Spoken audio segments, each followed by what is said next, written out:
नमस्कार, प्रस्तुत है कोविड-19 पर केंद्रित ये विशेष कार्यक्रम। प्रस्तुति क्षेत्रीय समाचार एकांश देहरादून की है। प्रधानमंत्री नरेंद्र मोदी ने आज मन की बात कार्यक्रम की 63वीं कड़ी में देशवासियों को संबोधित करते हुए कहा कि सोशल डिस्टेंसिंग ही कोविड-19 से मुकाबले का सबसे कारगर तरीका है और लॉकडाउन का पालन कर लोग अपनी ही सुरक्षा कर रहे हैं। प्रधानमंत्री ने कहा कि भारत जैसे 130 करोड़ की आबादी वाले देश के पास कोरोना के खिलाफ लड़ाई के लिए लॉकडाउन के अलावा कोई रास्ता नहीं था। उन्होंने कहा कि कोरोना के खिलाफ लड़ाई जीवन और मृत्यु के बीच की लड़ाई है और इसलिए ऐसा कठोर कदम उठाना बहुत आवश्यक था। उन्होंने लोगों को हो रही परेशानियों के लिए क्षमा याचना भी की। कुछ ऐसे निर्णय लेने पड़े हैं जिसकी वजह से आपको कई तरह की कठिनाइयां उठानी पड़ रही हैं। खास करके मेरे गरीब भाई बहनों को देखता हूं तो जरूर लगता है कि उनको लगता होगा कि ऐसा कैसा प्रधानमंत्री है, हमें इस मुसीबत में डाल दिया। उनसे भी मैं विशेष रूप से क्षमा मांगता हूं। हो सकता है बहुत से लोग मुझसे नाराज भी होंगे कि ऐसे कैसे सबको घर में बंद कर रहे हो। मैं आपकी दिक्कतें समझता हूं, आपकी परेशानी भी समझता हूं, लेकिन भारत जैसे 130 करोड़ की आबादी वाले देश को कोरोना के खिलाफ लड़ाई के लिए एक कदम उठाए बिना कोई रास्ता नहीं था। प्रधानमंत्री ने कहा कि लॉकडाउन के दौरान नियम तोड़ने वाले अपने जीवन से खिलवाड़ कर रहे हैं। उन्होंने लोगों को सचेत करते हुए कहा कि यदि लोग लॉकडाउन के नियम तोड़ेंगे तो कोरोना वायरस के संक्रमण के प्रसार को रोकना मुश्किल हो जाएगा। हमारे यहाँ कहा गया है, एवं एव विकारः अपि तरुणः साध्यते सुखम, यानी बीमारी और उसके प्रकोप से शुरुआत में ही निपटना चाहिए। बाद में रोग असाध्य हो जाते हैं, तब इलाज भी मुश्किल हो जाता है।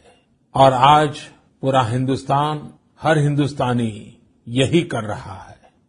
भाइयों, बहनों, माताओं, बुजुर्गों, कोरोना वायरस ने दुनिया को कैद कर दिया है। ये ज्ञान, विज्ञान, गरीब, संपन्न, कमजोर, ताकतवर, हर किसी को चुनौती दे रहा है। ये ना तो राष्ट्र की सीमाओं में बंधा है, न ही ये कोई क्षेत्र देखता है और न ही कोई मौसम।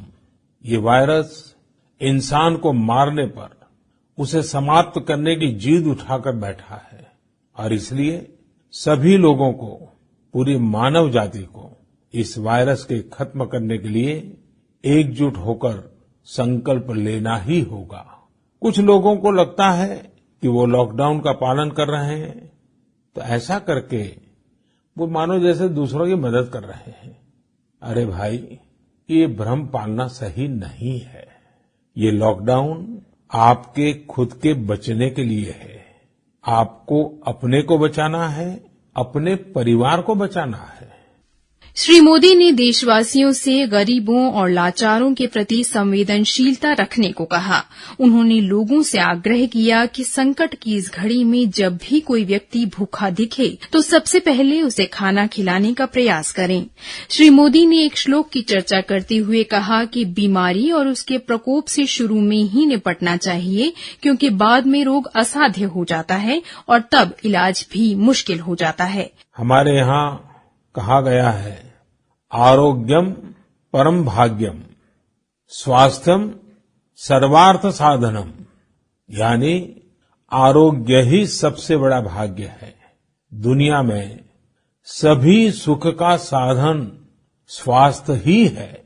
ऐसे में नियम तोड़ने वाले अपने जीवन के साथ बहुत बड़ा खिलवाड़ कर रहे हैं। प्रधानमंत्री ने उन सभी कोरोना योद्धाओं को धन्यवाद दिया जो अपनी चिंता किए बगैर मरीजों की सेवा कर रहे हैं और कोरोना वायरस का डटकर मुकाबला कर रहे हैं। उन्होंने कहा कि ये लोग कोरोना को पराजित कर चुके हैं और सबके लिए प्रेरणा का स्रोत हैं। इस लड़ाई के अनेकों योद्धा ऐसे हैं जो घरों में नहीं, घरों के बाहर रहकर कोरोना वायरस का मुकाबला कर रहे हैं।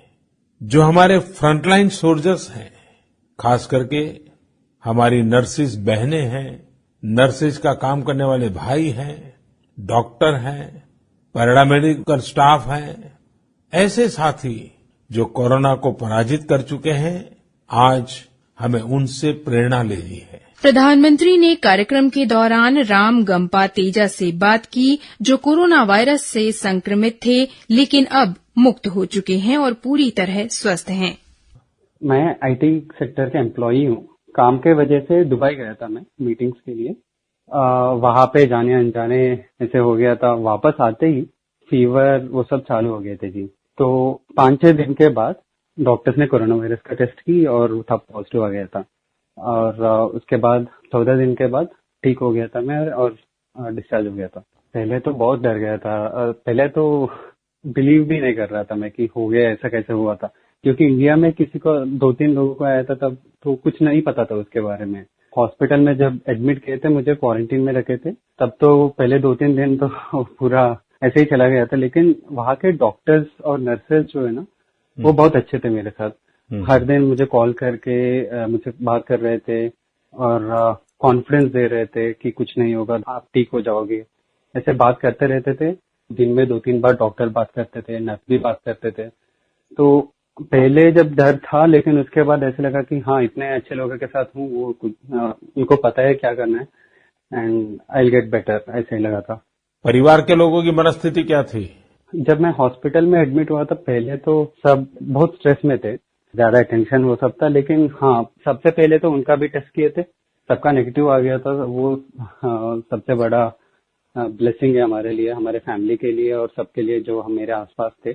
प्रधानमंत्री ने आज कुछ डॉक्टरों से भी बात की। दिल्ली के डॉक्टर नितेश गुप्ता ने इलाज के लिए अस्पताल को सरकार से मिल रही सहायता के लिए श्री मोदी को धन्यवाद देते हुए कहा कि अस्पताल में हर कोई इस लड़ाई में मोर्चे पर डटा हुआ है। नमस्ते नीतीश जी, आप तो बिल्कुल मोर्चे पर डटे हुए हो, तो मैं जानना चाहता हूँ कि अस्पतालों में बाकी आपके साथियों का मूड कैसा है, क्या है जरा? सबका मूड अपबीट है, आपका आशीर्वाद सबके साथ है। आपने दिया हुआ सारा हॉस्पिटल को जो भी आप सपोर्ट कर रहे हैं, जो भी चीज हम मांग रहे हैं, आप सब प्रोवाइड कर रहे हैं। तो हम लोग बिल्कुल जैसे आर्मी बॉर्डर पे लड़ी रहती है, हम लोग बिल्कुल वैसे ही लगे हुए हैं। श्री मोदी ने कहा कि कोरोना वायरस के खिलाफ इस जंग में हमारी समक्ष कई लोग वास्तविक हीरो बनकर उभरे हैं। प्रधानमंत्री ने कहा कि इन लोगों की वजह से हमारी रोजमर्रा की जिंदगी आसानी से चलती रहती है। उन्होंने सभी कोरोना योद्धाओं से सुरक्षा के सारे उपाय अपनाने और अपने परिवार के सदस्यों की रक्षा करने का भी अनुरोध किया। मेरे प्यारे देशवासियों, कोरोना वायरस के खिलाफ इस जंग में हमारे आसपास ऐसे अनेक लोग हैं जो समाज के रियल हीरो हैं और इस परिस्थिति में भी सबसे आगे खड़े हैं। मुझे नरेंद्र मोदी ऐप पर, नमो ऐप पर बेंगलुरु के निरंजन सुधाकर हेब्बाले जी ने लिखा है कि ऐसे लोग डेली लाइफ हीरोज हैं। ये बात सही भी है। ये वो लोग हैं जिनकी वजह से हमारी रोजमर्रा की जिंदगी आसानी से चलती रहती है। आज सभी देशवासियों की तरफ से मैं उन सभी लोगों के प्रति आभार प्रकट करता हूं और उनसे अनुरोध करता हूं कि वे अपने लिए भी हर तरह के सेफ्टी प्रिकॉशंस लें, अपना भी ख्याल रखें, अपने परिवारजनों का भी ख्याल रखें। प्रधानमंत्री ने लोगों से सोशल डिस्टेंसिंग बनाए रखने, लेकिन इमोशनल डिस्टेंस कम करने का भी आह्वान किया। हमें ये समझना होगा कि मौजूदा हालात में अभी एक दूसरे से सिर्फ सोशल डिस्टेंस बनाकर रखना है, न कि इमोशनल या ह्यूमन डिस्टेंस। कार्यक्रम सुनने के बाद गृहिणी शालिनी वाजपेयी ने कुछ इस ढंग से अपने विचार व्यक्त किए।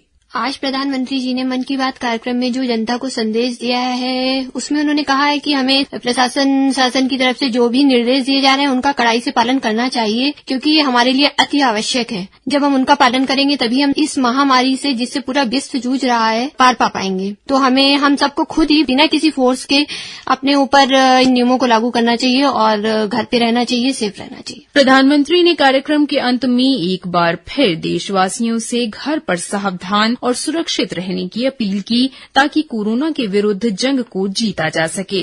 आप अपने परिवार के साथ घर पर रहिए, सुरक्षित और सावधान रहिए। हमें ये जंग जीतना है, जरूर जीतेंगे। तो ये था कोविड-19 पर केंद्रित विशेष कार्यक्रम। प्रस्तुति क्षेत्रीय समाचार एकांश, देहरादून की थी।